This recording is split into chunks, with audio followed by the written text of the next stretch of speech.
Hey, how's it going? I think we're on. We, thanks to technical difficulties and trying to figure out how to work this thing, we are actually at a brewery today. Brewery. Yeah, and we've unfortunately lost our live studio audience as well, but We have people hanging out here, yeah, we chased them away right? just for you guys. So we are at Section 6 Brewery. Why can't I say that right? Brewery? Brewery. Take off, you hoser. You know what? Here's the thing. I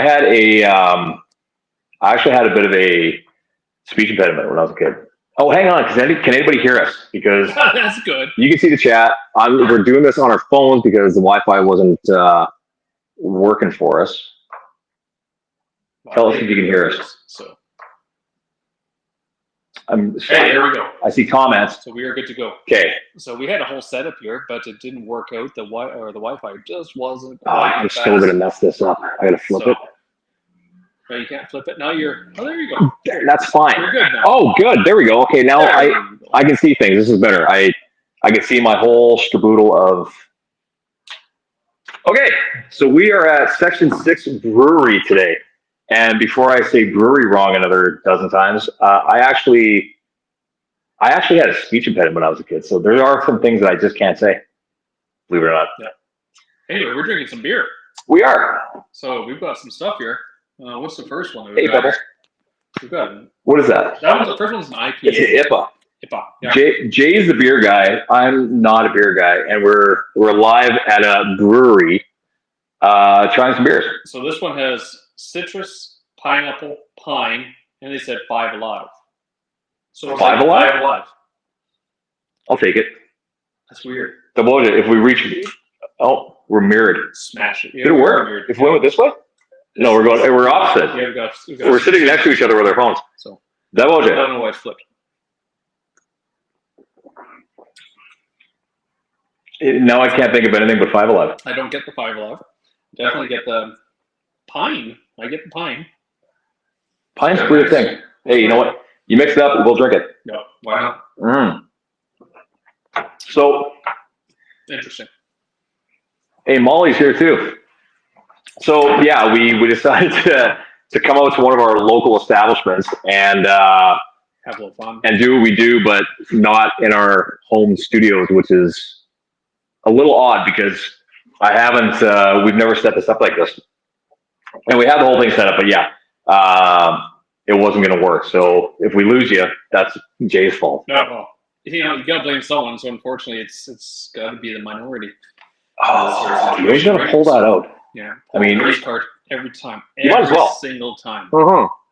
So what was the topic we were talking about here? Today we're going to talk about traumatic childhood movies. Ah, that's right. And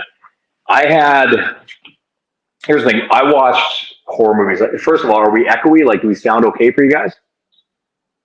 You're on my schedule if I'm not busy. Hey, you know what? I'm glad to have you guys. And I did find out that there are people that are watching this on Facebook and that don't chime in. But it's kind of cool to see the people actually watching us do this little circus that we do that is pointless. Sounds fine? It's not pointless. It's for entertainment purposes. It is. We're educational to a point. We got to time this up here. So if I look at you, it actually doesn't look like I'm looking at you. Well, I'm looking at him, and it looks like we're looking at him. Look at the opposite direction. I want to talk to you. What if we can reverse this? If I touch the how pole, is it flips? I don't. It must be I don't know. It doesn't matter. Where are you guys again? We're at Section 6 Brewing Company. Wow, I can't say that word. Downtown Brandon, having a good beer. We got a flight of beers here. There's actually 4 different beers, and we're going to chat a little bit about them. So if you like IPAs, give us a comment. Say IPA in the comments. That'd be wonderful. And here's the thing. You could put 50 beers in front of me. I couldn't tell you the difference between any of these. These, on the other hand, look different. And they definitely are different. But yeah, I mean, like you can see this one. It looks like a beer. And this one does not look like beer. It looks like cranberry juice. A little bit like cranberry-ish. Yeah. But definitely. Here's the thing. I was never a big beer guy. I drank it. But I mean, if you put a Bud, a Canadian, a Coors, put them all in front of me, I couldn't tell you the difference between any of them. Oh, I mean, it's because they're kind of diluted beers. They're just more like, what's the term they use? Piss water. Well, I'm a whiskey guy, so that's why. And beer has its place. I mean, if I have beer in the fridge It's purely for entertainment when someone comes over and they're going to drink it. That's fair. That's fair. But this is good. It actually tastes like more than just beer. What was the first beer you ever drank? The first beer I can remember taking, like actually taking, like I'm sure as a kid, I've had different beers before too, but I mean, as a young adult, but I remember having, with my dad, this black ice beer when I was a teenager. It was a tea, just a tea to it, and that was a strong beer. It's like a 7.5 or something like that. That was when they would take the beer and then chill it and start freezing it until you get ice, and they filter the ice out to get more of the water, so you get a higher concentration of alcohol. Oh, that makes sense. It's a good way to get you on that. There was one. What was it called? Quitting the lists off all the lightest beer. Yeah, you know what? The first beer I remember taking a sip of was my Uncle Dave's Moosehead in a stubby bottle. Oh, stubby bottles were the best. Yeah. And that was back in the 80s. I was probably like 7.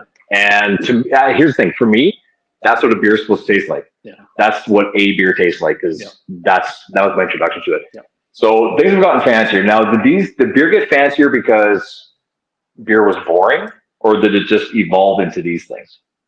As a guy who, like, you bring pretty odd beers to me every once in a while. Well, there's one beer that I would love to bring to someone, and I've got to order it sometime. This beer, it is not available at Section 6, but I have sent it over to Sid because he should do it. It's the world's strongest beer. It's called Tactical Nuclear Penguin.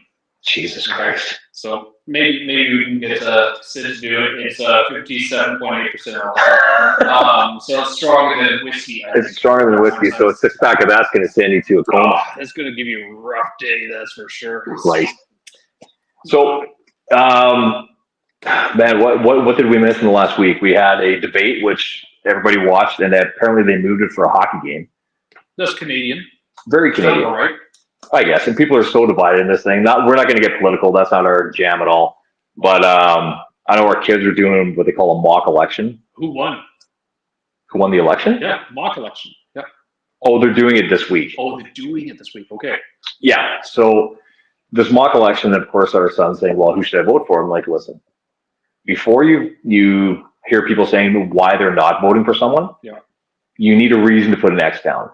So as many people are saying, well, I wouldn't vote for this person because of this and this and this, just tell me why you're voting for who you're voting for. Yeah. So look at everything, and if something hits you that you're like, you know what, I agree with that, that's what you vote for. Yeah. Voting against people doesn't make any sense to me. But no, I mean that's the thing. You can take, if you took the candidates, if you took like the two main contenders, for example, you could take Carney or you took Poilievre. I guarantee people can list off more of the negatives of either candidate than some of the positives of the candidates. Yeah, just tell me what you like. Like, I don't care what you don't like. It's like if someone asks you, it's like anything. If say, what do you want for dinner? And it's, well, I don't want Chinese. No offense. Or I don't want. Am I looking at you? No. I would say I don't want this. I don't want this. Just tell me what you do want. Well, exactly.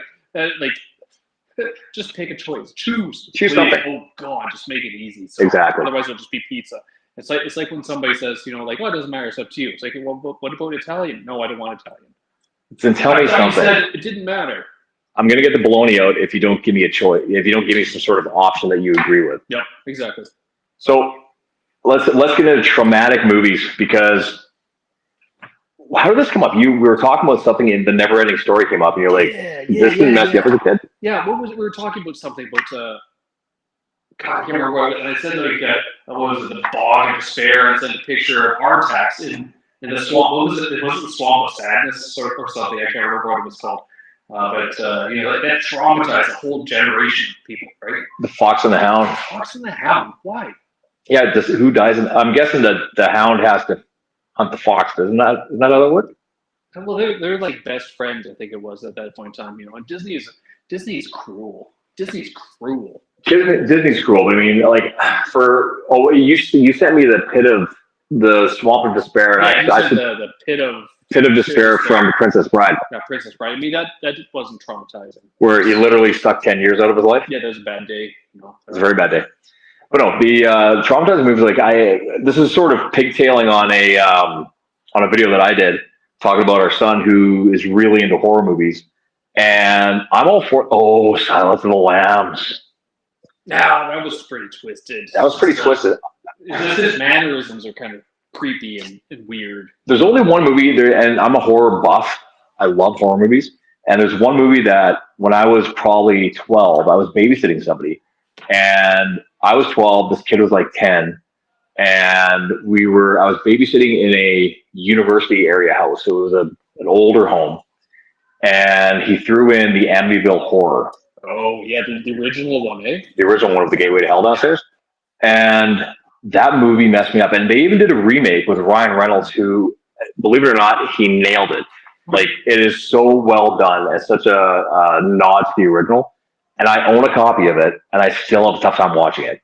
Yeah, because it's supposed to be real. The house is real. It's still there. Yeah, it's in Long Island, and somebody lives there now, but they actually took those two eye-type windows out of the top. Good, those were creepy. They were, but that house still exists, and the reality, the story is this family moved into the house, and at some point in time, there was a mass murder that happened in that house, and a bunch of stuff happened, and they did leave all of their possessions. They just got out of there 21 days after they moved in, and they never came back. So whatever happened, obviously stayed with them. But that house exists, people live in it, and people always go by and take photos of it. But the fact that happened... Are current owners having issues? I don't think so. Maybe a leaky roof somewhere. But, again, or something. Thing is, you take any movie, I think you take any movie and you say based on true events, yeah, and that's going to hit you harder than anything else. Blair Witch. Blair Witch was... That was brilliant. That one. That was the first evidence piece of really like the first effective viral marketing on the internet. The Blair Witch was great because it was the way they filmed that. It was a found footage, and it was the first real found footage movie that came out that really sold Found footage. Right? And what's she saying? Had a sleepover, never watched it before. Silence of the Lambs. That's a good one for a sleepover. Yeah. But Blair Witch, the way they did that movie was they filmed it, and then the kids from the movie like basically went into hiding for months after. Like they pretended they were dead. They pretended they were gone. So it really sold the idea that this is a found footage movie, and it was brilliant the way they did it. And it cost them nothing to do it. The ending actually freaked me out a little bit. Okay. Because we went to see the movie, and at that end where he runs down the stairs and the kid's standing in the corner, yeah, it's like, oh my god, turns around and cameras knocked out of the hands, and you see a person walking. It was like, okay, that was okay. That really wasn't too scary. But shortly after that, I went to work, and I had to go down into the basement. And on the way down to the basement, I was like, whoa, it was maybe too soon. It was a little anticlimactic because he was just standing there, and it never clued in as to what that meant. Yeah. But when you talk about the going downstairs movies, like as a kid, and I'd say that even as adults, some people, you turn the lights off downstairs, you run a little faster upstairs. Oh, every single time. Evil Dead would have done that. Evil Dead was brilliant, though. I mean, like, you can't, like, they tried hard. The first one, they tried really hard to be serious. And then the second one, they kind of like, no, we're just going to go all in on this one and make it goofy. And then Army of Darkness came and saved everything. That was classic. That was brilliant. Brilliant. There's a TV show on that one, too, actually. There is. And so yeah, I never cared for Blair Witch Project. It was good. It was unique. And as a guy who loves horror movies, I love anything that's new and exciting. So when we didn't like the ending, where was the lady walking past? Yeah, I don't know. Like, it's the idea of having an entity that isn't really there is brilliant. Like Paranormal Activity is another example of a movie where there was nothing there. Yeah, there was never anything there. That's the scary part. It's just like when there's something unexplained, and then they try to explain it, it takes the fear out of it. Yeah, and people aren't afraid of the dark. They're afraid. People aren't afraid of being alone in the dark. They're afraid that they're not alone in the dark. Yeah, exactly. There is a movie, The House on Haunted Hill. Yep. Right. And so it's got all these people in, and the ghosts are killing all the people. And it's like, okay, it wasn't really scary, kind of creepy some parts, but really a little bit like, oh, that's a little bit much. But the ending killed it because they tried to explain what this evil malevolent force was in that building, and it was like, okay, and now it's not scary. You've given it a shape and an image, so now it's just whatever. And here's the thing: as a good Catholic boy, I don't believe in ghosts at all. Of course, yeah. So I'm like, okay, whatever. Like you guys think this is something, but it's not there. And with my kids, Gage, because Bo is not into horror movies at all, but Gage will watch the behind the scenes of a horror movie and then watch the horror movie. So he's gone through all the Nightmares, all the Friday 13th, Saw, Scream, Halloween, and he digs them, but he also knows that these people are just actors. Yeah. And it doesn't bug him. Like, and that's the big thing. If you know it's not fake, it's okay to be scared because you know it's not real. But yeah, people have a hard time separating the reality and the fiction of it. They do. And I mean, when I did, because like I did Psycho Killer 2 years ago, and I was telling him the story where we're sitting in between takes, and this guy's like 6'9", dude looks like the Undertaker.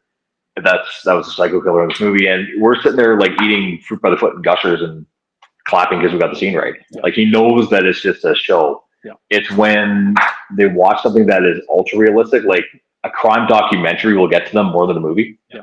Yeah. Which makes sense because it's real. But as a kid, like what movies really screwed you up as kids? I think that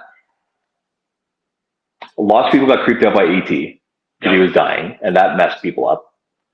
Right? Elliot and E.T. with his magic finger. Yeah. But I think that we should, like, we were lucky enough in the 80s to have horror movies and what I would consider to be monster movies. And I think that we became a little tougher A little bit, yep. by watching these things. Like, Gage it's funny because he has to do a project for school where he needed a topic, and he's going through the monster movies from like the 30s, and then the peak of monster movies in the 80s. Yeah, yeah. And then what happened? Like, why did everything get so watered down? Like, yeah. Well, special effects changed because now everything is so computerized, or it just turned into so much gore that it's like, okay, it's like you're not actually watching the acts of the horror component, but you're watching the sheer amount of the blood that's spraying everywhere.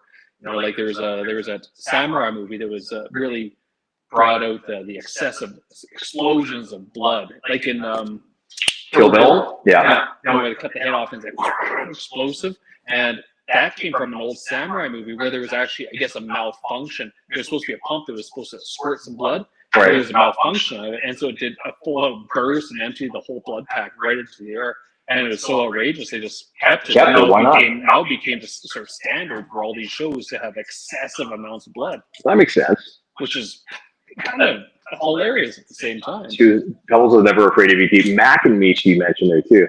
Mac and Meech, because the kid, that Mac was just creepy, and it was a knockoff of ET, so it wasn't even like a serious creepy. It was like, oh, you really failed at this sort of creepy. Well, the thing is, when kids watch movies and they creep them out, what are we drinking now? This is the honey. I think this is the honey one. So what I got a what do you text from Sid here. Oh, and it's spiced floral with a citrus finish. I like it. It's a little. See, cheers. We're off it, so I have to go like this and say that we're Deboja. Cheers. There we go. But and that one's a lot milder. Like that's definitely a lot milder. It's definitely. It's not bad. It's good. It doesn't have hoppiness or that piney. I like it. So nice, very good. But why is it that movies where we had a cluster of horror movies and monster movies like Hellraiser and Hellraiser was basically just that was the Pinhead BDSM, like that was that was Pinhead, and it was the leather bound, like it was a total horror BDSM body horror, and that was Clyde Barker. And Clyde Barker was a great body horror guy. Yeah, but we watched this. Like I remember walking into video stores and seeing the poster for Hellraiser, and I wanted to see it when I was like 13. Yeah. Like, why is it that we were drawn to that as kids, and now kids are just scared of it? Like, whatever happened to monster movies? Like, what's the scariest thing a kid's gonna watch now? It almost seems like every show is completely watered down. So heaven forbid somebody has a nightmare. Here's one that I saw that I thought was like, I didn't really like it, but it was called the Necronomicon, the Book of the Dead. Which it was also in. It was also in Evil Dead. The Armies of Darkness. But this one was a little freakier because it's all Lovecraftian, so it's all like the ancient gods and those types of things. Yeah, I could watch that. And it wasn't really good. Well, it was entertaining, I guess. Oh, geez, the practical effects with the rubber head going through the Oh wire. yeah, like the effects were not wonderful, and that's kind of what made it better. When it's not so realistic because it's it's almost like the uncanny valley. The more realistic you try to make people, the more creepy they kind of are. It's less Yeah. believable. So if you know it's fake, but it's like, oh god, that's a creative, nasty. I think that's so. Some of the stuff looks so fake, but it's also kind of creepier. The fact that they went overboard back when we were watching stuff and the practical effects were nuts and you see someone's head get squished and it explodes, it's so, that's not real. Like, I can't watch surgery to save my life. Right. But I can watch things get torn apart. So, I mean, we had, even if you go to kids' movies, we had the Monster Squad, we had the Lost Boys. We had Monster Squad was good. Monster Squad was great. Our kids watched the Monster Squad not that long ago. And it was a lot more vulgar than you'd ever see out of a kids movie now. Totally. Yeah. Like there's some. We're gonna sacrifice a virgin. Right? Yeah. So. And I mean, we had that, and even the movies that we watched that were R-rated. Like, could you imagine a teenager, like let's just say a 13-year-old, not even going into horror or traumatizing, but by today's standards, I believe the parents would lose their minds if they found out that their kid watched American Pie. Oh, absolutely. Yeah. It wouldn't be acceptable to watch that sort of thing. Why? Like, what happened to coming of age movies? What happened to these John Hughes type movies where it's the reality of being a teenager or being a young teen and going through these things that they go through? That shouldn't be traumatizing. It should be like Ferris Bueller's Day Off. It was about a guy skipping school. Yeah. Some of those movies are like they're supposed to be that way, not because you're supposed to be watching horror movies. It's because you're watching something that you're not supposed to watch. Right, and I do believe that kids are more influenced by YouTube and idiots like us doing this kind of stuff than they would ever be influenced by a movie. It's not like we're good at this or anything. We're not. So. We're not. We're winging this. So. Yeah, we don't have master's degrees or anything. Oh yeah. Right, but the fact that I think that if you took what we had back then and the kids are watching it now, I think that they'd have a little bit more personality. Or at least they'd have more trauma, that's for sure. But trauma, like, what movie, like, I haven't seen a film that our kids wouldn't watch a second time. So nothing's really hit them that hard. Well, yeah. The one film that hit my daughters the hardest, I told you about that one, was Homeward Bound. Okay? With the puppies, the two dogs and the cats, and they were left out at a farm, and they're going back to find their family in the city, so they go across country to find their owners. Right. And there's one point in time where the one dog, who's voiced by Michael J. Fox, actually, he runs into a porcupine, and he's like, "Hey, buddy, how you doing? What's this? I don't know what you are." And my little girl, as soon as she sees us, she just like tightens up, and she goes, "Oh no. Oh, no. And she didn't know what it was. But she was like, "Oh, don't go near that thing. Don't go near that thing." Like, and then I'm sure the puppy got quills in the face and just screaming and yelling and stamping their feet and horribly traumatized. To the point that if she ever saw Porcupine in another TV show, she was like, "Oh, is that a porcupine?" And the thing is, porcupine's actually a really cute animal. Have you ever seen one waddling around? They're actually quite cute. Quite nice. They just don't give them a big hug and you're fine. No. And I think any movie where, here's the thing, any movie where a dog dies, you know that they're tugging at the heartstrings hard, right? If you're like a baby boomer or something, the most traumatizing movie you ever saw was Old Yeller. I'll go with Cujo. That's not baby boomers though. Cujo's more like our generation, right? That dog was mean. True. Old Yeller. You know what? I don't think I ever watched Old Yeller. Yeah, it's like an old classic though, right? That's spoiler. Dog dies. But But here's the thing. They're made by that. The design is to get somebody to remember by getting hurt, by crying, right? Yeah. But I think that when you have they don't make them like that anymore. No. I haven't seen anything that's come out that in the last 10 years, at least since we've had kids, that I would say, that movie's really going to sit with them for a long time. Yeah. And it might be the fact that they have 200,000 films at their disposal. Well, that's the thing. And a lot of it is just, they get so desensitized to it. So I did a post today and asked, what movie traumatized you as a kid? And this one, Scott Kennard goes, Superman 3, if you know, you know. Is that when he gets drunk and gets all? Yeah, well, I guess he gets the bad kryptonite. It's like the one lady, the AI computer grabs her and pulls her into the computer and turns her into a cyborg. I remember that. Yeah, that was like, holy, that's horrifying. And I think that was more horrifying, not because it looked horrifying, it was because it was technology that was doing that to the person. And computers were just like these like weird, quaint things that some people use, and now all of a sudden it was like eating this woman, right? Well, what the hell? I know there has to be something that I just couldn't get myself. Actually, I'll tell you what. I remember seeing Ghostbusters in the theater as a kid when it came out, and the librarian. Oh yeah, that scared kids. Scared the shit out of me, and I was not ready to go to a library. That's probably why my reading skills are a little lacking now. You know, now you're afraid that some lady's going to jump out at you and eat you or something like probably. That. I mean, that could happen. There's actually a pretty good list of movies that people wrote down here that were really good. You know, like there was the Dracula movie. So I don't know which one it was, but there was a few of them. Tell you what, it definitely wasn't Twilight. Yeah, no, sparkly Draculas and vampires. If a vampire doesn't burst into flames, explode or implode, then that's not really a vampire movie. If a vampire goes in the sun, they're sparkly. No. You know what sucks when you show your kids a movie that really hits you hard as a kid, and they nothing. Yeah. Like nothing. They don't understand why this is good. Yeah, exactly. You know, when my son was young, we were at one point in time we were like, you know what? I think you're old enough to watch Predator. Okay. Right? So we put Predator on, and he was kind of like, I've seen worse. It's like, it's not the point of worse. It's just a fantastic movie. Well, here's the thing. There were movies that we thought were fantastic back then. Yeah. And then you watch them now. Like, we were going to watch, Kelsey wanted to watch The Crow, the remake of The Crow. Remake. But here's the thing. I said, no, we can't watch this thing. We have to watch the original. Yeah. Now, I watched that movie so many times. Yeah. And I thought it was so awesome so many times. Amazing movie. One of the best movies. Watch it now. I just did a little while. It's still good. It's good, but it wasn't as awesome as I thought it was. Just like the soundtrack. Yeah. I bought the thing on vinyl thinking, man, I played the shit out of this when I was in my 20s. Yeah, it wasn't so good. It's not that good. No, it wasn't that good, the soundtrack. I bought that one too, and I was like, yeah, you know, I think, but I mean, doesn't that really show you that the movie is incomplete without the proper soundtrack, and the soundtrack by itself isn't always so good because it doesn't have the mood. Right. And there are movies where there's going to be a song that's going to sit with you forever. Yep.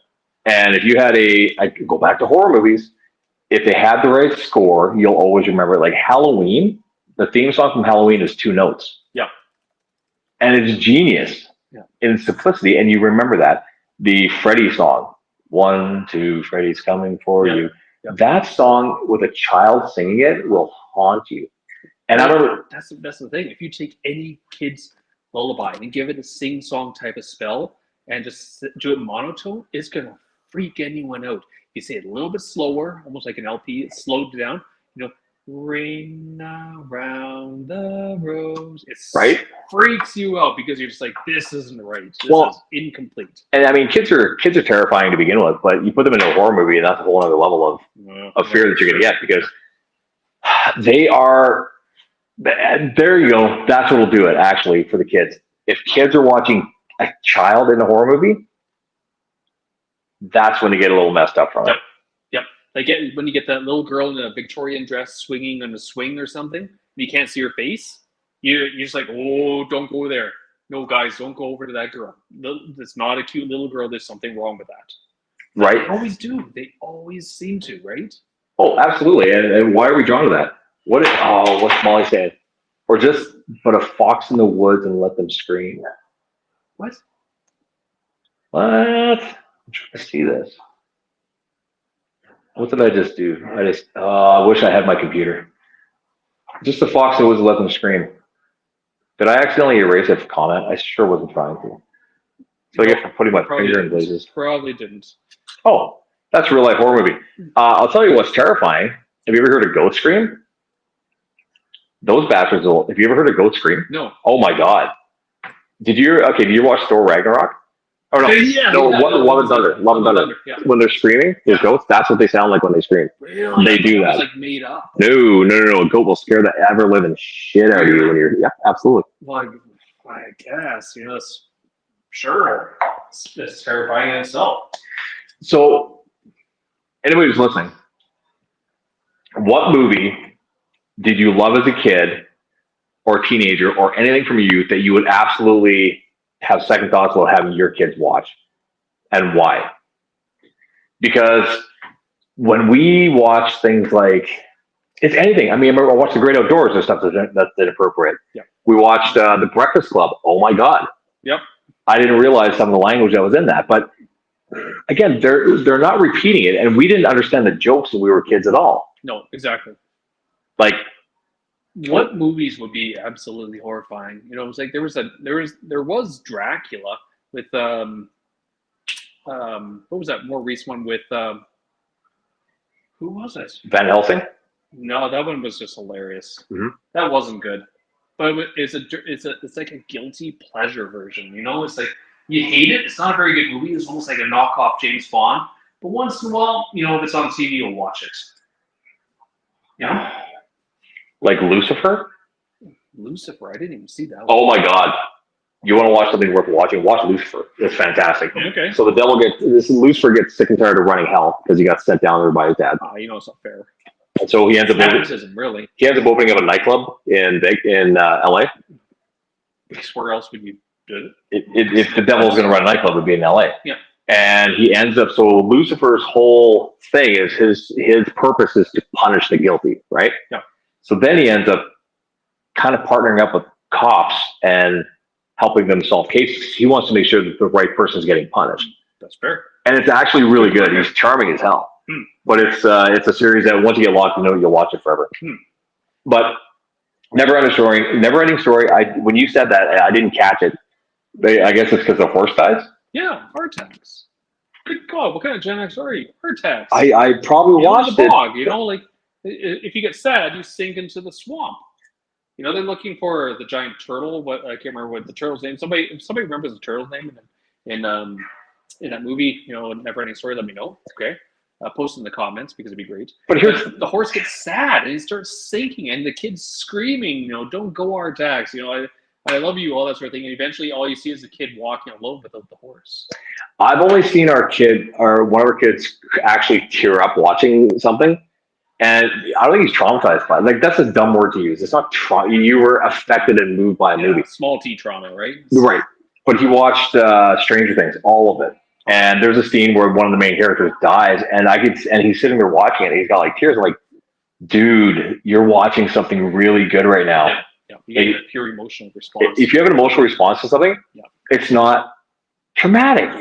It's well done film. Yep, that's how you're supposed to get an emotional response from art. And you know what? This is where I believe comedy died, because I haven't laughed. When's the last time you laughed? Like, laughed your ass off at a movie?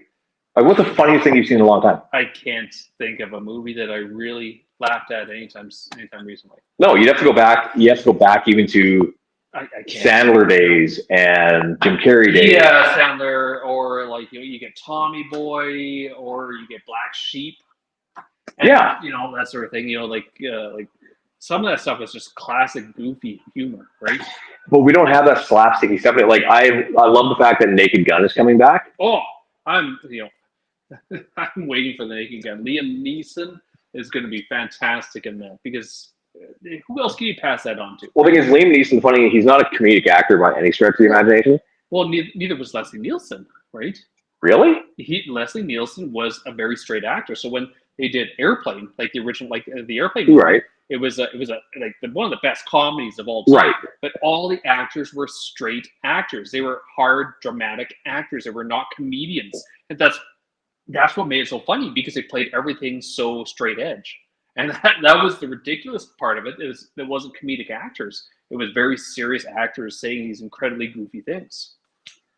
Well, Liam Neeson, the reason that, like, did you ever see A Million Ways to Die in the West? Yeah, it was good. Okay. It was good. So Liam Neeson plays a cowboy in that movie. I'm going to drink this one first here. This is the Combine. Combine? Let's describe the Combine. While you're talking, I'm going to drink that one. You can too. And the Combine is, what is that?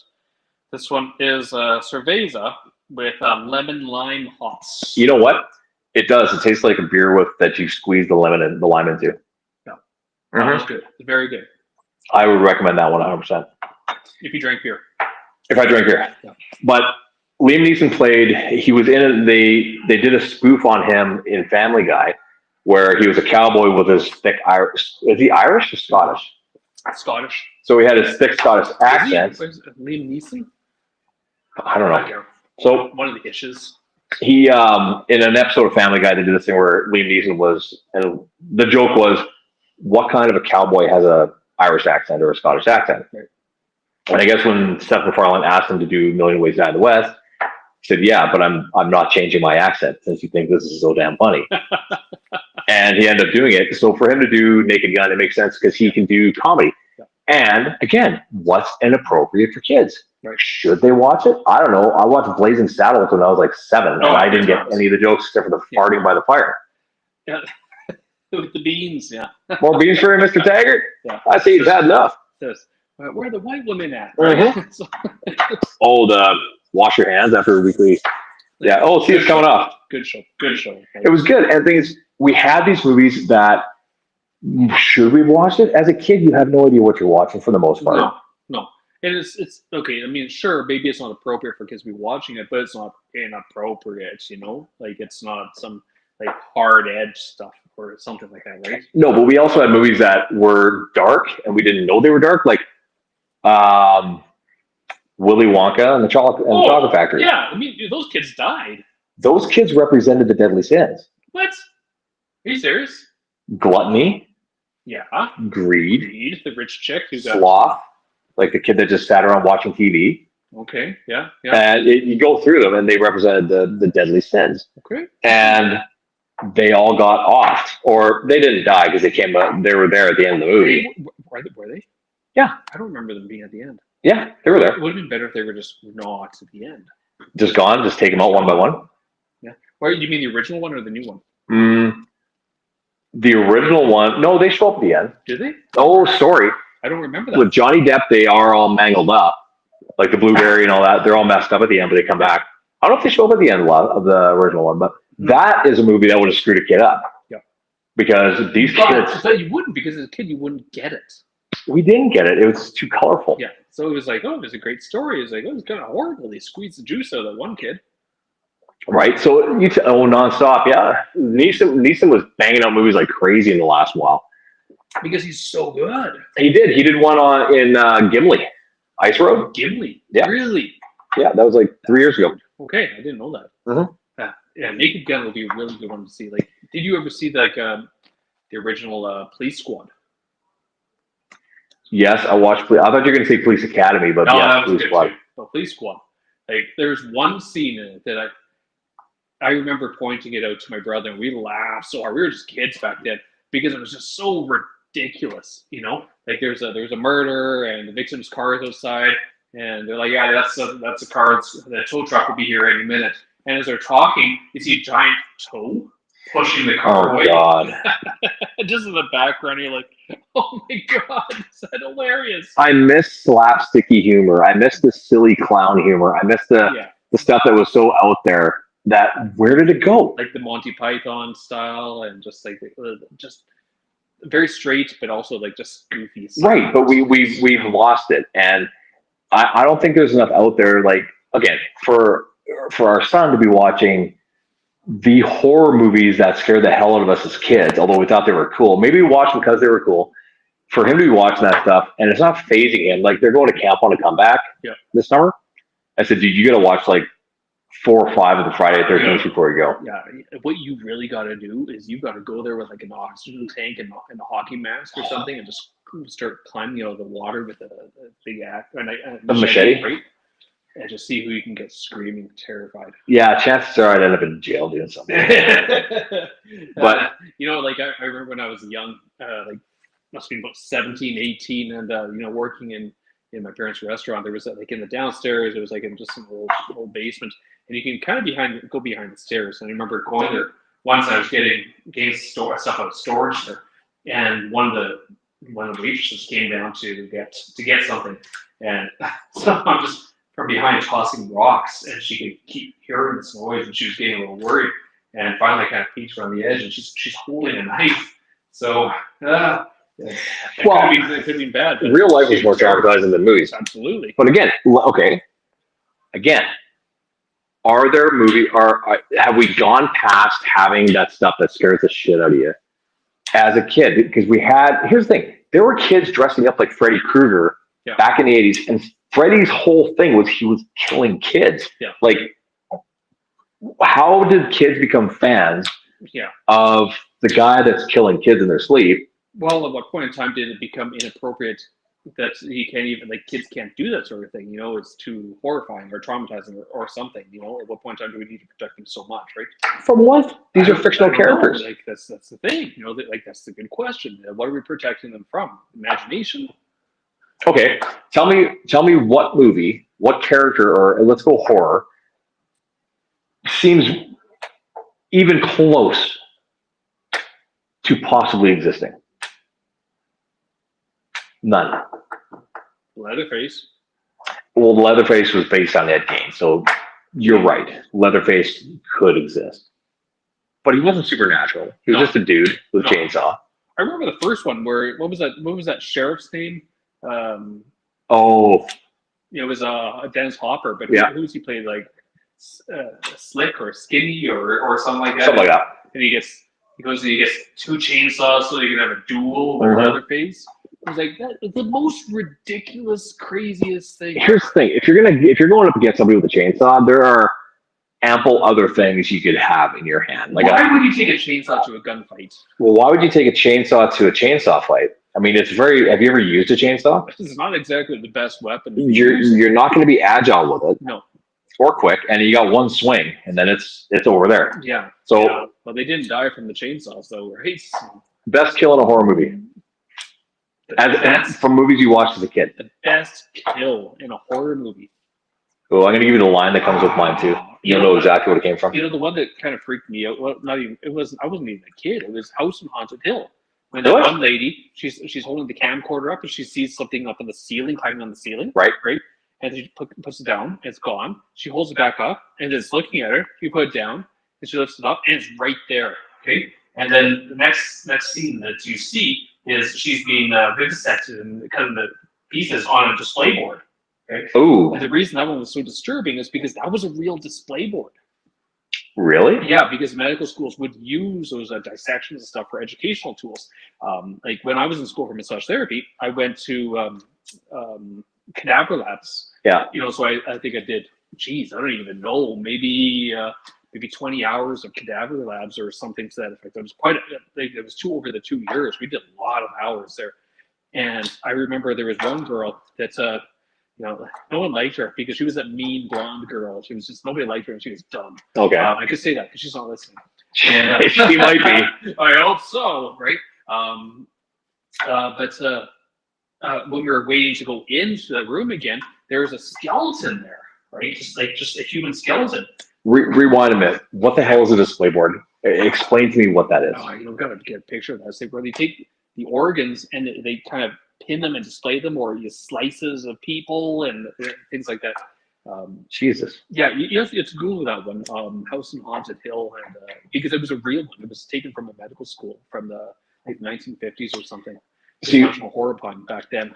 For me, there was one scene that it was a great kill, and there were two. But if I said Death by Rock and Roll, you know exactly what movie that was from. Oh, I don't know. Oh, really? Yeah. The Lost Boys, which is again my favorite vampire movie. Yeah, great. But he shoots the guy with an arrow. It goes into the stereo, and then this song comes on, and he explodes. Okay. But actually, the best one in that movie was when they had water, like a bathtub full of water and garlic, and they chucked the guy into it, and he just like. Oh, I don't remember that at all. Melts coming out of it. Not much different than RoboCop. Remember the guy gets that when the guy melts in RoboCop? The bats of chemicals gets him. Yeah. So the melting scenes were the worst as a kid to see, and that was the one that got me in RoboCop. Was that dude? Yeah, that's not good. No, I'll leave mark. But not traumatizing. Like I'm trying to see, like they Raiders of the Lost Ark traumatized me. When they open the Ark and his face melts. It's just like wax. Like it looks like candles. So cheesy, because I could never watch that. But as a kid, when I got older, I was like, okay, I'm gonna force myself to watch it. And I was like, oh. The chilled monkey brains in Temple of Doom was the one that got me. I was like, yeesh. is another one that seems interesting. Just grabbing hearts out of people's chests. Well, God, he must do push-ups on his fingers. If only it was that easy. It's his bones. Well, there's stuff you got to dig through there. Like, you're not going to pull it out clean. It's a little bit of work, But but again, when they talk about, and this is where we get into the whole thing of, they stopped making these things because I believe they thought that they were going to start scarring people. So they stopped making the teen horror movie genre is dead. I think they stopped making them because they just weren't making money anymore. Horror movies still make money. Actually, the best ROI you're going to get out of a film is a horror movie. Yeah, but not Hollywood, not like a grade A, like upper tier level. Oh, like the lower grade ones that only do well, right? So like Snow White, that'll do good. That'll do really good. That was horrifying. Yeah, we're trying to cater to everyone, and no longer looking for fans of. I mean, when you try to make, or you're trying to put way too much social commentary in things. So you get Snow White. The whole thing was Paris of the Mall, and people are like, how can you be more beautiful than what's her name? Gal Gadot. Gal Gadot, right? Oh, Gal Gadot, right? Whatever it is. Yeah, whatever her name is. Yeah, it's Gal Gadot, I think.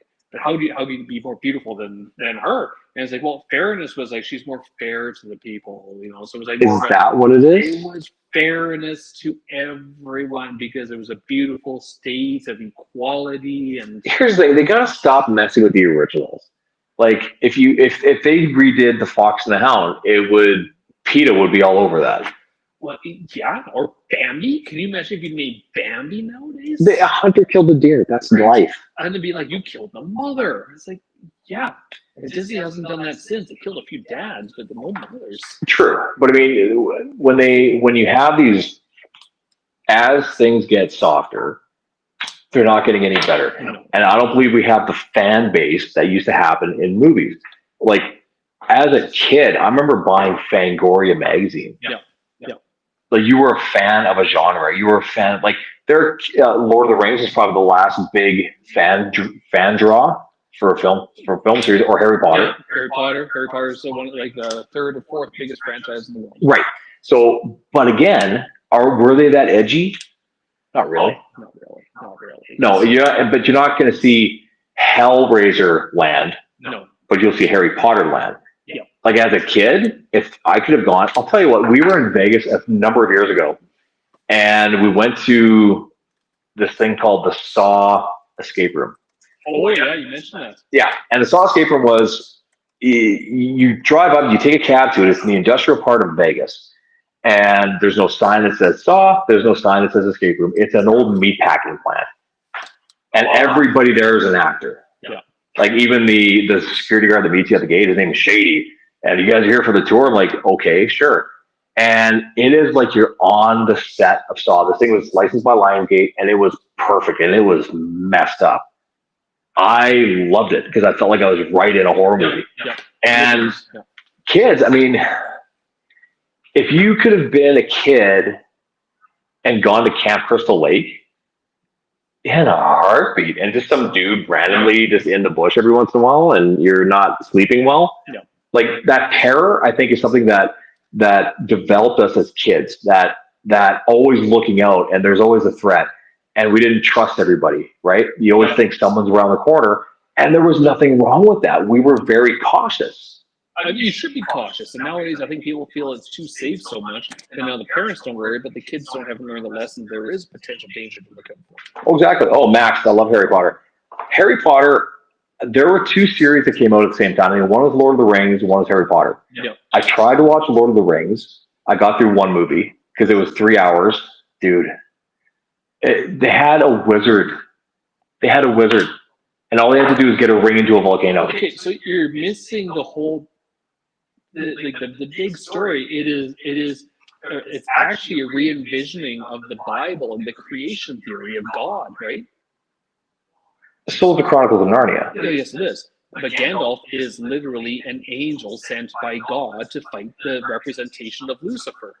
But here's the thing. They had the ability to fly to this mountain and take care of shit. Yeah. And they did not. Yeah. Now, Harry Potter, I remember watching that, and I was more entertained by it because you're watching this wizard grow up into something. I haven't watched all of them, but I've watched a bunch of them. Well, then you need if you a show that you would like a TV show you need to watch is The Magicians. It's like Harry Potter for grown-ups. Really? Yeah, it's because instead of like young kids going to magic school, it's like postgraduate. So there's sex, there's drugs, there's violence, there's all these atrocities. Like in the first season, like it's based on a book series actually. In the first series, there's like they find there's like a multiverse, and they actually go to what they perceive as like it's almost a Narnia type world. Right. You know, it's all fantastic and everything, and it's like twisted and dark and evil, and it's quite good. But one of the main characters is like an evil being, and you don't see his face because it's just covered with like there's moths flying around, so you don't ever see his face. That's But he uncomfortable. shoots the head off of a student.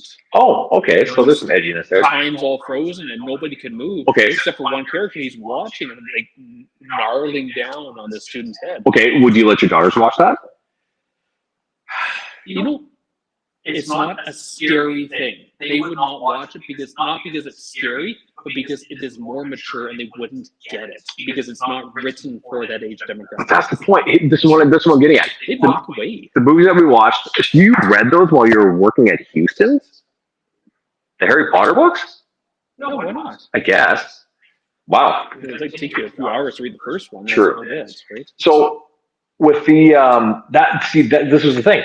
We watched movies that we didn't understand the context of the joke of. You knew you weren't supposed to watch it. That was why it was appealing. Right, but like, is there anything that your kids are watching right now that you're like, oh my god, and like they're choosing to watch, and you're like, holy shit, you're watching this? Well, don't tell my wife, but my oldest one was watching Squid Games. And that is a brutal show, man. It is, but the thing was, you know, I watched it with her. Okay, so horrible still, but it became our dirty little secret. You know? Okay. And so we were watching it, and my wife knew about the whole thing. She knew we were watching it. I made an error in judgment, and I admitted to it that when Kelsey was away, we watched Ted and Ted 2. Why would you admit that? Because Bo said it, because she doesn't keep secrets really well. And I didn't think they were that bad. And then we watched it, I'm like, oh my God, this is really bad. But then I'm thinking, well, the donor clinic there. Like, it's a month. But do they even understand what they're watching? No. So, but it's more. That's the thing. There's one thing between the sexual innuendo, and then there's kind of the horror, right? And a lot of it blends over too, right? But right. It's so graphically shocked by some of the stuff that you don't really see some of the innuendo. Right, but I mean, we had stuff that was so screwed up that we watched and we loved it as kids. Yeah. And our parents weren't watching it. They didn't want to watch any of that shit. You know, I never got into the horror movies really, so I didn't really see a lot of things that traumatized me. Okay, do you think again, going back to the movies that we're seeing right now, is there anything out there that you think, other than a dog dying, that they're even putting out there that could remotely scare the hell out of a kid? What was that?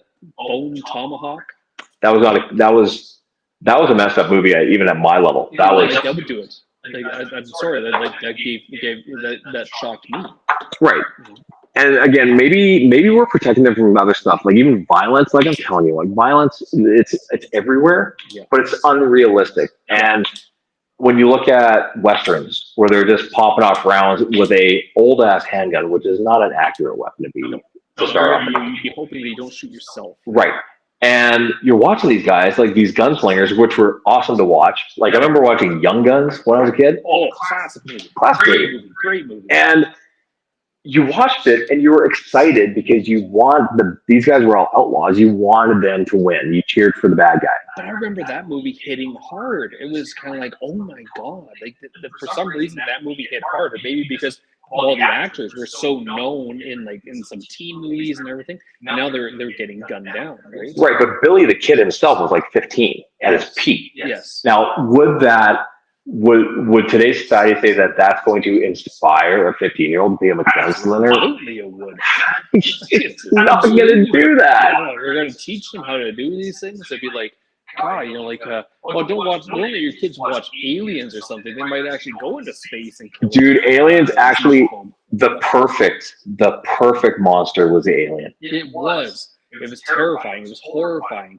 Like the first Alien movie was like, God, that was creepy. And as a kid, I remember the mouth opening and then the little mouth came out. The little mouth coming out. It was like, Oh, that's not okay. No, that's not okay. But I don't like that. but the design was perfect. I would say that's the only monster that really got me as a kid. Well, H.R. Giger's stuff is, or Geiger, The artist that created that stuff, crazy.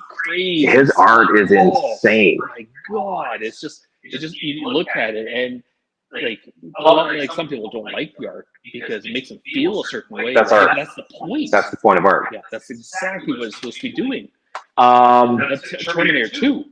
That one wasn't horrifying. That was just awesome. It was awesome. Yeah. Scary. Okay. Oh, sorry, that's Terminator. Aliens 2. Sorry. What about Aliens, what about movies that make you scared of things? And I go to Ghostbusters 2 with that painting. Oh yeah, with the eyes that always stare right into your Right. soul. And I remember after watching that, any painted portrait, I just couldn't look at. Yeah. Some of them are creepy. Well, they were all pretty creepy. Like I went to one with try this one. This one is which one is this one? It is The Artist. The Artist. Tart, sour, with lots of berry notes, little red wine notes. Cheers. But That's okay.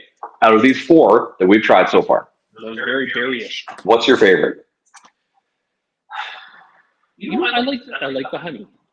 I like, if it was just me coming for a beer on a hot day, I would do the combo. Yep. Or the combine.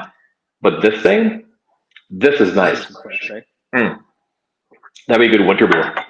Yep, definitely. And it's limited because when eventually they'll stop making it, and the artist is it's gone. They'll have a new one in. You know what? This is kind of cool doing this at a brewery because it's a different environment for us. And again, us trying to do this in a portable setting is different than sitting at home doing it. But I mean, it's cool. Like, there's some really cool local places, even downtown here, that are worth checking out. Like Section 6. Like, I was downstairs looking at how they make this stuff, and it's pretty impressive. Like, it's science. They can do a whole tour and whole thing too. Check out see how they do it and what they do. That is cool. It's pretty cool, actually. That is cool. But no, I believe as a parent, we should be willing to let our kids experience things that are going to make them uncomfortable. When it comes to films, or not, I'm not when it comes to user generated stuff. Yeah. But when it comes to film, I think they should be taking that in, whether it's messed up, whether it's gory, whether it's whatever, and they're going to find their niche that they enjoy, and that should be their journey, not ours. Yep. Like, my parents were never into horror. Dad was into Clint Eastwood movies. Period. Hard stop. Clint Eastwood movies. And Westerns, eh? James Bond movies, again, and now even a James Bond movie. Oh, okay. Total sexual innuendo. There's one scene in James Bond that I was kind of like, oh, whoa, that's not good as a kid. It was License to Kill. Okay. And they grabbed the guy, and the drug dealer grabbed the guy and threw him in a pressurized container for decompression of screwdrivers. Right. And pressurized him right up. And then took an axe and hit the pipe. Okay. Decompressed really quickly. And the guy whoop, and exploded everywhere. You know what was a messed up atmospheric effect? Yes, from Total Recall. Total Recall. Yeah. I don't think that. Yeah, like, I don't think that would happen, and you're not going to go right back to normal after your eyes plug out of your head. No, it doesn't just go back. But here's the thing: I think that when it comes to what's out there as far as films, these things were produced, they were made, they were approved by somebody, whatever the rating might be, as long as it's not like rated X. No, what's the other one? NC-17. NC-17. Like, I wouldn't go that far with them. But I mean, if they want to watch these things and they become fans of these things and they get inspired by these things to maybe be more creative in their writing or whatever they're doing, like, Gage, all of his stories at school are horror stories. Excellent. Which is cool. Yeah. It's not just Billy went down to the park with his dog. It's Billy like, killed his dog. It's like these kids are out camping and then one goes missing and we're going to find him. Yeah. So he gets that. But I think that we need to give our kids that leeway to maybe go down a rabbit hole and watch the movies that are going to really screw them up. Maybe scare the hell out of them. And they'll back it off a little bit. They'll back it off. Like, the rule in our house was simple. Watch what you want. But if we have to hear about it at 2 a.m, you're not allowed to watch them anymore. Yeah. And I didn't want to be the only kid that couldn't watch these movies anymore because I got scared. And I would lay in bed staring at the ceiling. Still remember Freddy coming through the ceiling, pushing through. Right on. Yeah. Right. So what did I do? I sucked it up. And then you sort of, I don't want to say you get addicted to it, but when you get through that fear, you're really comfortable doing it again. Yeah. And I think Desensitized. you're desensitized. So you want to see the next one. And that's like when I talk about Hellraiser, those are messed up movies. Yeah. But we watched them and we were like, Phantasm? Remember that thing with the silver ball? They're like, so we had the effects. We had these things that were scary, but not scary. They were old school horror movies and monster movies where our parents would have had Dracula. They would have had the werewolf. They would have had Frankenstein and all those. We had the option to watch a variety of these things and decide what we want and didn't want to see. And there was stuff that we just wouldn't watch again. But I think that if all they're watching is Bluey, which is still a fantastic show, and all they're watching is, Nickelodeon shows, which are fine too. Yeah. There's no drama there. There's no. No, it's basically just pop. It's thrown into your brain. It's pop. It's just junk media. Well, we had Degrassi, which had some heavy. Degrassi had one girl got pregnant, like Spike had a kid in junior high. Right. You had Wheels, whose parents died, I believe, by a drunk driver, and then he became an alcoholic. Like there were. I wasn't cool enough to watch Degrassi. No. You didn't watch Degrassi? I never had Degrassi when I lived in I wasn't in Brandon, so we didn't really have that. Dude, it was on CBC. We had 2 channels. Degrassi was on. It's like the thing that people watch. Like it was 90210, and I just didn't like it. Oh, okay. So yeah, there's a bit of a gap there too. But I mean, I lived in the country where everyone has satellite dishes, so we got more American TV than anything Canadian, right? But I think Degrassi is Canadian, or is that? Degrassi is very Canadian. Yeah, it's Canadian. But they actually hit on real things that kids could end up doing that could screw up their lives, and they put that on that show. Like even Fresh Prince had some heavy shit. Oh, they did. Like the one that always makes the rounds is when he meets his real dad, or biological father. Yep. And at the end, the dad leaves, and he talked about. Will Smith talked about that in his book. Oh, really? Yeah. A great book, actually, because, when he does a big rant and he's going on about how he doesn't need him and everything, he'd be a better man without him. And Uncle Phil gives him a big hug, right? Mm-hmm. And I guess while they were filming, the guy who played Uncle Phil says, now that is some real acting. Yeah. And that's what really pushed him to become a better actor. Absolutely. And I don't think that kids are getting... They're getting fake stories sold as real through YouTube and media just like this. They're not getting those stories that really make them think about choices that they should be making or could be making. Yeah, like don't go downstairs, or don't go in the cornfield, or maybe don't go skinny dipping in the middle of the lake where there's an evil monster. You know what? Here's the thing about Jason Voorhees, and this is again me being the horror nerd that I am. Jason was actually, fan theory or film theory, he was designed to be the wrath of God. And the only time that he was killing was when teenagers were doing things they weren't supposed to be doing. Oh, well, that's the type. It's like, the girl that goes bare-chested, but is always the one that dies first, or loses her virginity, right? And here's the thing. Go ahead. Cabin in the Woods. Right? Cabin in the Woods. It hit all those tropes, right? And that is a brilliant movie. As campy as it was, it was genius because it goes with all the tropes. Gage, here's the nice thing. You know what the final girl is, right? No. There's always a final girl in a horror movie. Oh, okay, the one that lives and defeats the evil. Yes. Gage has gotten to the point now where he's like, that's the final girl. Oh, yeah, really? Yeah, okay. she's like, it's her. It's got to be her. She can't be too pretty. She can't be too promiscuous. Not at all promiscuous, but she'd be usually a little edgy. Yeah. Intellectual, usually a little bit. Kind of the outcast a little. Well, he's gotten into sort of dissecting these things because he's like, why are they paying so much attention to her? Yeah. Okay, she's probably the final girl. Yeah. But at 11 to be able to figure that out, that's pretty good. I think that's pretty good. Cabin in the Woods was a brilliant show. For horror, it was so good. We need to take all of the monsters, and you didn't expect to see all of them in there. And that they're running a Deadpool on it.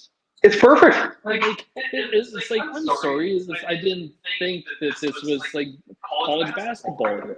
Exactly, it's like a bingo card. Yeah.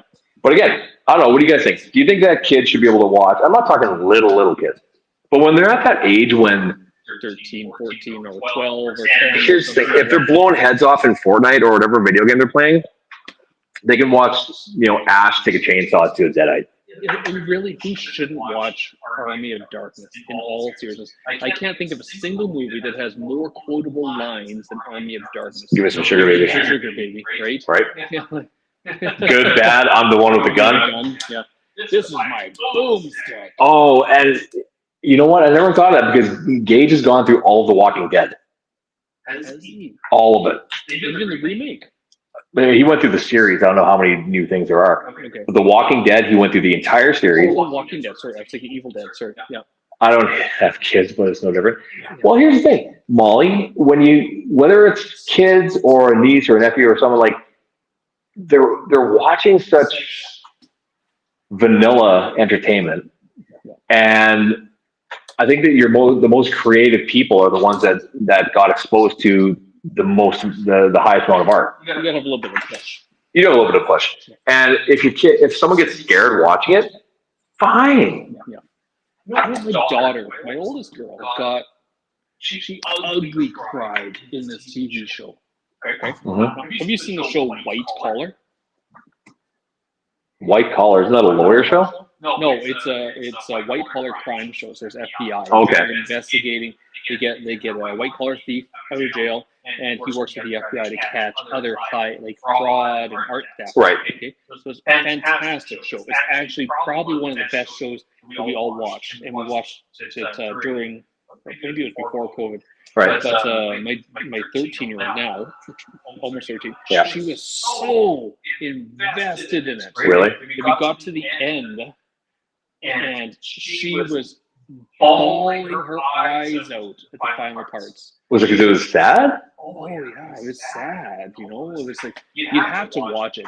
I can't even tell you because you gotta watch it. But she was ugly crying, and at the end, kind of, she was good afterwards, but she was so horrified and upset and sad and emotional and happy and all these things together. But aren't you glad that she saw it? Yes, 100%. Yes, so that's what I'm saying. Like, Completely. we can't bubble wrap kids and say, hey, or anybody, it can be adults too. But seeing stuff like that, I believe, makes you a little bit more, oh my God, what's the tagline that's on everything these days? Resilient. Right. And I think that what that does, it pushes you. Being uncomfortable is what makes life worth living. Well, that's the thing. Look at some of the greatest works of history have come from suffering. You looked at Viktor Frankl. Man's search for meaning. Things like that. It came out of his experiences in concentration camps in Nazi Germany. Right. Like fantastic. One of the greatest books, came from motivational work, and it came from some of the most horrific traumas that a person could ever endure. And I think that, and I agree, because I think that unless you can not experience trauma, but learn about it, you'll have no idea how to deal with it when it comes to you. So yes, exactly. When you look at someone's suffering, or you hear their story and it's hard, or you watch a movie where it's horrible and disgusting, or you watch true crime and you're moved by it, that's what we're lacking. We're watching just a flood of empty garbage, and none of it has any teeth. Oh God, did you ever see the movie Teeth? I've heard of it. I can't even as gross as it sounds. I can't describe it on this, or we might get flagged. Yeah. Let me see if I can do it without. Okay. A lot of teeth. It's about a girl who has teeth in a place that shouldn't have teeth. There you go. Oh. So yeah, it's messed up. Yeah. Oh God, there was one that came out a while ago. It was called. What's called Hunger. This girl, there's a scene where a girl loses her finger, and this girl picks it up and just starts eating it. So Okay. Yeah, like things like that. Good. So what you would like is years ago we went to the Wisconsin Uh-huh. Dells, and they actually at that point in time when we went there, they had a torture museum. Nice. So what it wasn't good. Okay, It really wasn't. Okay. And then, but there were pictures of the torture devices and people being put on the Yeah. torture devices, as like 13th century art would dictate or Right. show and or whatever. I can't think of Depict. it. Depicts. That's what it is. I know words. So the whole room, you can work with words. Yeah. Yeah, English. Right? And you're working all these descriptions and pictures of what the torture devices were. Right. And there were a few where they actually had, replicas of the torture devices made. Right. But the one that there was that kind of the centerpiece was they had a person laying on his back, arms and legs tied behind them, Right. and they take a bucket of rats and they put on their abdomen. Oh yeah. Yeah, right? Yep. And so heat up the bucket and eventually rats tunnel down. Yeah, they eat the guts to get out. Gibbeting was another one that was terrible. Gibbeting, that was a tough one. There was another one where they would take the person spread eagle upside down and start sawing. God, actually, Terrifier, one of the most horrible kills I've seen, used done with practical effects, was that split and hacksaw. Ooh. Alive until it gets to like here. Wow, you don't want nobody wants it. Really well done though. Like it's such a messed up scene. Yeah, sure. But anyway, so then you go back to that. You look at medieval torture, and I remember as a kid looking at that stuff, thinking, "Wow!" And you're intrigued by it because like how did you? Somebody thought this was a good idea. Well, here's the problem. What did it get you? Because the person is not going to survive it. I'll tell you whatever you want. Just don't put me on that thing. Right. So, but they would still put you on the thing, and they're not taking you off the thing. Yeah, and confess all you want. We're still going to kill you. Right. So maybe a little faster. And thank goodness that those laws have changed over the years, where there's none of that. Yeah. But I mean, when they were like, what was the bamboo under the fingernails thing? Oh, that was awful. Actually, the bamboo shoots. Bamboo. How fast will bamboo grow, Jan? How fast will it? Oh, it grows pretty quick. It's a grass. 3 feet a day. What? 3 feet a day. Oh, really? Yeah. So they would do this where they would trap. So this is like in Vietnam or something like that. They just kind of grow right up. No, yeah, they would tie them to a post, their feet at one end and their arms at another end, and they'd have bamboo growing under them. Oh. And within 3 or 4 days, it would have pushed right through. That won't tickle. No. I mean, there's a faster way to do it, and you don't want faster though. That's the point. It is, but I mean, again, is it weird to be slightly intrigued by this stuff? Well, it's freaking amazing. It's like the Iron Maiden. The Iron, like, oh wow, no, that was horrible enough to make a band after it. Right, but here's the thing: you look at movies or not movies, but all these things as kids, we were reading about this stuff because it was so messed up. And I don't think there's anything wrong with being interested in the darker side of humanity. Well, we made kids watch Teletubbies. There's a lot of stuff that we let the kids watch that is just not right. So it's tough. It is. But no, I think that going back to things that they say traumatize kids, I think that there are movies that I think when we grew up, we had things that they stuck with us. Yeah. Is that considered trauma? No, you just don't want to watch the movie again. Here's a good example of one. Arachnophobia. You know what? I've never understood the fear of spiders. I do. Why? Okay. So we have no spiders here that'll kill you, right? Yeah, we do. Which one? There's black widows here. I mean, they can. They'll give you the shit for a while, but they're not going to kill you. I got bit by like a brown recluse. Here? Yeah, they're not pretty. And what did it do to you? Oh, it hurt. So here's the thing. I was in Winnipeg for school. Hang on. More or less than a bee sting? Oh, a lot more. Really? Much worse. Much worse. Huh. Yeah. So I was in school for massage. Okay. And I was in bed. And that little bastard crawled in bed and fucking bit me right in the arm here. Right. Okay. I woke up just searing pain in my arm. So my son was really young. So I grabbed him. I got into the car and I'm driving to the hospital because I'm like, I don't know. It hurts. It's radiating up the whole arm, Okay. across the chest, and down the other arm. Okay. So it was absolutely horrifying. Right? So does that make you scared of spiders, or does that just make you cautious around Well, spiders? it made me.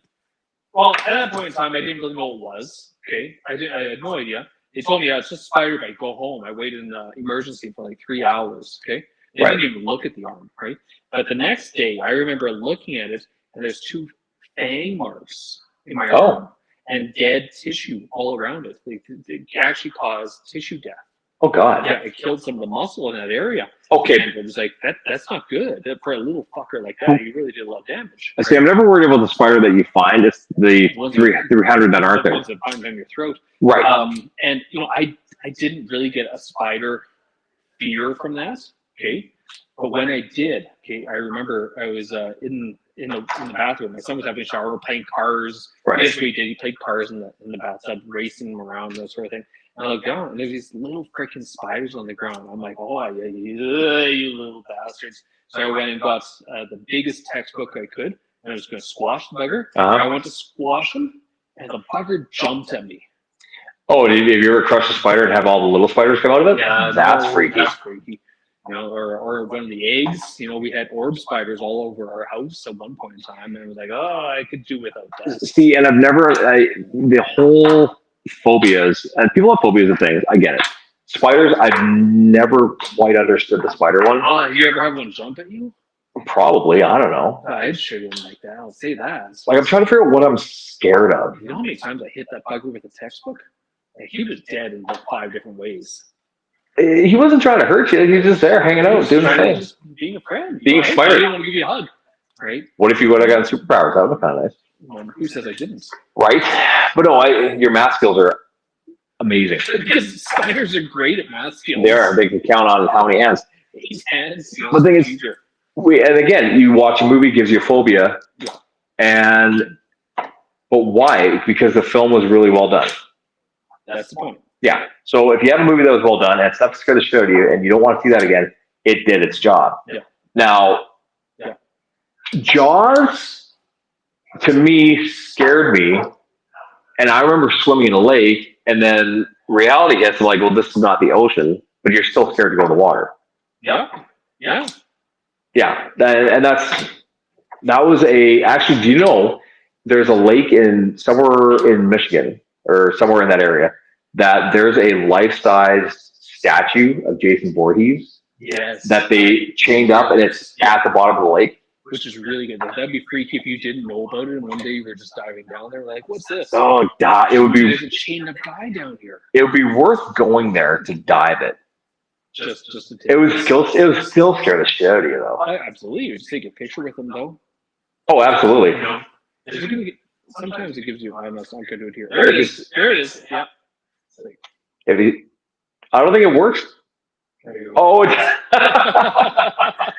don't think my hand does that shape. Like, I just can't. You're not Asian enough. I'm not Asian enough. You're being bitten by a spider. That's your problem. That's what it is. No, but hey, you know what? I think that when we sort of wrap it up, I think when you look at stuff that we might consider to be traumatizing today, wasn't then, and I don't think that film is. I think that if it affects you, it did its job. I think that if you enjoyed it and it scared the living hell out of you, and you're still watching it, it did its job. It did its job. So perfect. I would say if you have anybody that is freaked out about whether it's TV shows or movies, and let them get scared. Let your kids get scared. We're talking about childhood traumatic movies, but find out really quickly if they trust you, because they're going to come and grab a hold of you and crawl into your arm because they need the support and security that you can offer. Like, what are you doing? I don't want the killer coming here. You go back to your room. What are you talking about? Did you hear that noise? Go check it out, kid. Yeah, you go check it out. You're the one that woke this thing up. My wife did that too. She was like, one day we had a picture frame that fell off the wall. So we heard a loud crash in front of the house. Right. And she's like, oh my God, what was that? I'm like, fuck, I don't know. Physics. Go take a look. I'm like, me? Oh, okay. Yeah, we know who has the higher insurance policy. You didn't jump up and take a look? So, I didn't have my gun with me. Why do you need a gun? Here's the thing. If something, well, okay. If you hear a window smash, you're something. And seriously, we had a picture frame that fell, so it's like that time it sounds like that's not a good sound to hear in the middle of the night. You know what does get me in the middle of the night every once in a while? Like I sleep like the dead, but if for some reason I'm not quite asleep, that goddamn ice maker. Oh yeah. Just every once in a while, like it's there. It's always doing it. Worst fear in the world. When you're asleep, you wake up, you see your dog growling at the door to your bedroom. Oh, that's never happened. I don't have a dog. It's like, I think it'd be freaky if you saw one of your kids growling at the door. yeah, right. Or your kid hovering over the floor or something like that. That's kind of terrifying. Anything over a foot and a half off the ground is concerning. So, real life ghost story. Okay. Okay. When I was a kid, and back in the old farmhouse that we lived in, right? And you ever have that feeling you wake up in the middle of the night and you're like, why am I wide awake? Why do I not feel alone? So that's what happened. I was like, what the heck is this? And I rolled over, okay, and standing at the door to my room, I saw a figure. Get the hell out of here. And I was like, it's got to be one of my parents. So I was like, Mom, Dad, and nobody said anything, and they just slowly disappeared. Now, okay, that could be your parents, right? Sure. Except for the fact, because what's my nationality? I'm Asian. Right. What did I have over my door? Beads? Beads. Why did I know you had beads hanging over your door? And again, it's an old farmhouse, so very creaky roads. Right. No creaking. I didn't sleep all that night. See, here's my belief, and this is me again as a Catholic boy, is that you're going to one of two places, heaven or hell. If you're in heaven, you're not going to come back and mess the living. If you're in hell, you can't leave. Yeah. So I have a real tough time believing in ghosts or entities. People can get trapped in the middle. I believe this is purgatory. I believe where we are right now is what chooses where you're going to end up. It's not. There's some places that could call purgatory, but it's just bad. It could be wrong. I think people. I believe that people think that they've seen ghosts. I think that if you see a shadowy figure, or if you have some schmang in your eye when you wake up at 4 a.m. and you're kind of not focusing. So what in your eye? Schmang. You know when your eyes kind of stuck together when you wake up in the stand or whatever they call it. That's not what I would call it, but talk about a traumatizing song. Yeah. I don't believe in ghosts. No. 100% do because I've seen them. I've never seen any evidence that would say it, and I believe you're either going to one place or the other. So I've had several instances of seeing ghosts, but that's not a good topic for today. No, we can cover that. We'll do that. That's an hour long. That'll be a Halloween song. But yeah, in all honesty, I have actually seen something that was completely unexplained. What do you call bathroom taps turning? That plumbing issue. That's a faulty. That's probably a faulty cartridge in your tap. I've seen doors that were pretty sealed open by themselves. Or sliding windows opening, improperly installed. Maybe the wind hit it the right way. Here's the thing. I'm sure people have experienced things. Yeah. I never have, and I've never had a reason to believe that. It's like aliens. Do I believe aliens are real? And that's another topic we get into another day. No, I don't. Because I'll tell you what, if they're real, they haven't been here. They haven't been here. Well, I think they have, because realistically, the aliens we're going to be getting are not the most intelligent ones. They're probably the teenagers who have their parents' spaceship and they're out for a joyride. For sure. And you know what? If I was an alien flying past like here, I rolled my windows up and locked the door. It's like, why do you want cows? Like, seriously, why do you want cows? Who knows? She's seen a lot of little girls.